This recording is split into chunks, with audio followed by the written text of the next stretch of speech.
Hello viewers, কেমন আছেন সবাই? আশা করি সবাই ভালো আছেন। আজকে আমরা দেখব কিভাবে আমরা ক্যালেন্ডার ইউজ করতে পারি। অনেক সময় আমরা ক্যালেন্ডার খুঁজে পাই না, তো জাস্ট আমরা সার্চ বারে আমরা লিখে দিব ক্যালেন্ডার।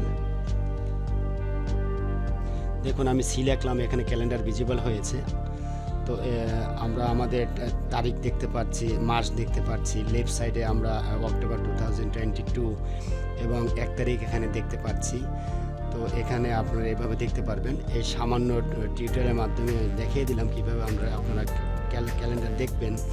অনেক সময় এই বিষয়টি মনে থাকে না বা জানা থাকলেও মনে আসে না। আমাদের যেহেতু এখানে আছে সাইড বারে তারিখ এবং ডেট আছে, তারপর আমরা ক্যালেন্ডারটি দেখতে চাই যে কোনো প্রয়োজনে, তো আমরা দেখতে পারি না। তা আমাদের যদি ডেস্কটপে যদি এখানে সাইন আপ করা থাকে, তা আমাদের জিমেলটা আমরা দেখতে পারবো। তারপরে আমরা এখানে আমরা হলিডে দেখতে পারবো, কন্ট্যাক্ট দেখতে পারবো। এখানে আমাদের হলিডে আজকে বন্ধ, হলিডে ইন বাংলাদেশ টিক দেওয়া আছে। আমরা আমাদের যে টিকের যে কালারটি আমরা চেঞ্জ করে দিতে পারি। আমরা এই যে কালারটি চেঞ্জ করে দিলাম। তো এইভাবে আপনারা ক্যালেন্ডারটি আপনারা দেখতে পারেন।